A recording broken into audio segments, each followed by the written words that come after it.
Hello everybody, and welcome back to Nerdy Miniatures, and the first build of our Middle-earth strategy battle game series, kicking things off with War of the Rohirrim Battle of Edoras Starter Set. So, we'll be splitting this series into two parts. Good, which compiles of the Princes of Rohan, Haleth and Hama, along with a collection of 24 Rohirrim. Followed then by our Evil campaign, compiling of Wolf and General Targ, and 24 Hill Tribe warriors. Once both sides are built, we will paint them before battling our armies against each other. This video will be broken up into different phases of building. These are indicated by the timestamps, so feel free to jump around as you wish. After each section, when I talk about the models, we will have a slight montage of that building phase with music to relax to in the background. So, if that sounds like something you'll be into, then stick around. Anyway, enough rambling, let's not stall any longer and get on with the build. This set is based off the newest addition to the Lord of the Rings franchise, the 2024 movie Lord of the Rings War of the Rohirrim. It contains 678 components, divided between the two sides of good and evil, as well as horses and buildings. It also includes a 176-page strategy book, as well as a scenarios book and a game map to have battles on. We begin this build with the Princes of Rohan. All of the pieces needed for both builds were on the same spruce, labelled A and B, making it much easier to pick out the pieces as needed for each of the princes. The step-by-step instructions on how to build each part can be found in the back of the Scenarios and Profiles booklet. We started today's build with the Prince Haleth of Rohan, both on foot and then on horseback. First thoughts were about how small these pieces are. Once cut out of the spruce, I found it much easier to use tweezers to put the pieces together, as some of these pieces were about the size of a grain of rice once in my hands. To start, I'm surprised by how detailed these are. When it comes to piecing together the faces, it gave me the option of two different facial expressions. One, a calmer, more stoic expression, and the other in full war mode. I decided to use the calmer expression for Haleth on foot, and the angrier war mode expression for my figure on horseback. An important note here is to be very careful with the amount of glue used to construct these figures. The moment you add too much, it will be incredibly obvious, so just be mindful if any of you guys are looking into building this set in the future, or anything to this scale. Then it came time to pick weapons. We had the choice of 3 different options: a spear, an axe, and a sword. All weapons befitting a Prince of Rohan. The devil is definitely in the details though, when it comes to this build. In one hand, he is wielding a weapon, whilst on his other side there is a small gap to fit the pommel of his sword. This pommel was amongst the smallest of the pieces used to construct this figure, but the small detail it added made the figure come together really nicely. Although this first figure took a little while to build just because of its small scale, but once it was complete I was very happy with how it turned out. Now moving on to Haleth on horseback. This was a slightly larger scale, and in my opinion, the easier of the two to build, but equally as fun. The details of this build were very important, compiling a capes made to look like they were catching the wind on a speeding horse, as well as angry facial expressions befit of any soldier that was going into battle. Of course, Haleth would be front and centre in any advance, so it was important that he reflect that. I decided to add a helmet, spear, and a fierce look on his face, ready for him to advance on his enemies in battle. Piecing these parts together was simple enough. It just took me an extra minute, due to my limited experience as a noob, to figure out what went where on this build. I built Haleth's horse first, which was made up of 5 pieces, but it was as simple as placing both sides of the horse together before adding his head and legs. His head was at an angle, but this was due to the final detail that I would add much later, which was the reins. It was a small piece of plastic that attached at the corner of the horse's mouth, before extending to Haleth's hand. This is where I struggled a little bit. Due to its small scale, it was very fiddly and took a few attempts, but in the end I got it to work, and I must say I think it looked pretty cool. Now moving on to Prince Hama. This bow-wielding prince was once again on foot, and was very easy to build when it came to piecing together his body. Like his brother, I chose the calmer facial expression from when he was on foot, but I also went without a helmet, as I liked the detail of his hair where it could be seen pulled back into a little ponytail at the bottom of his head. Details such as the sheath and sword were already built into this figure, meaning I didn't have to add a pommel like I did with his brother. but I did have 3 pieces to put together to build his weapon. Unlike his brother, Hama did not have multiple options for weapons. His only weapon, and the weapon you see him use in the film, is a bow and arrow. This is where I ran into my only issue with this build. When cutting out the bow from the plastic, the arrow snapped in half. This is a very small, thin piece of plastic, and I did not have multiple arrows to choose from in case this happened. So it required a little bit of glue and some patience to repair the weapon, but once dry, it looked good as new. Next came the time to attach his quiver to his back. This was simple enough. There was a pre-made hole in the young prince's back, meaning the quiver could be slotted in and secured snugly with just a small amount of glue and very little time.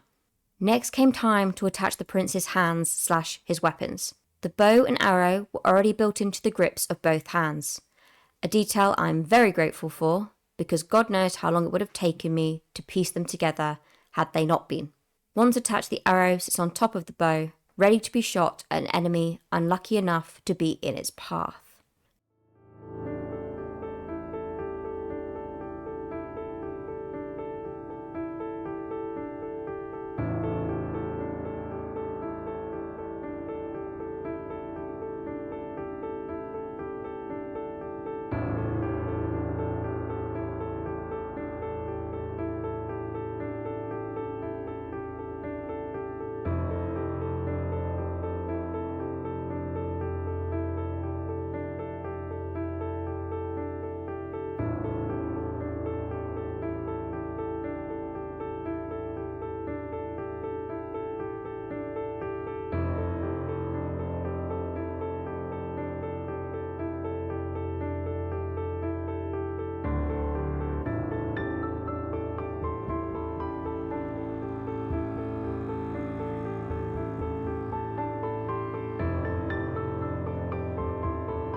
Now moving on to the Rohirrim. In total there are 24 warriors, compiling of 12 different designs. From spear wielding, arrow firing and sword swinging, each soldier looks primed and ready to kill any approaching hill tribe warriors who try to take Edoras. Like the princes, all 12 warriors were on the same spruce, making it easier to put the pieces together. For the build we used Citadel plastic glue as well as Tamiya liquid cement as well. There were times when the pieces were very, very small, so to increase the amount of control I had over the build, I applied the cement instead. But I did find it increased the drying time ever so slightly, but it still worked. Overall, I would say we enjoyed the first half of this set. In terms of difficulty, 1 being beginner and 5 being expert, I would put this at about 3. Although the construction is simple enough, the smaller scale increases the difficulty just a little bit. But we would recommend you give it a go. Even if it takes some time, a lot of patience, and probably a pair of tweezers, but it's still good fun nonetheless.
So what is coming up next?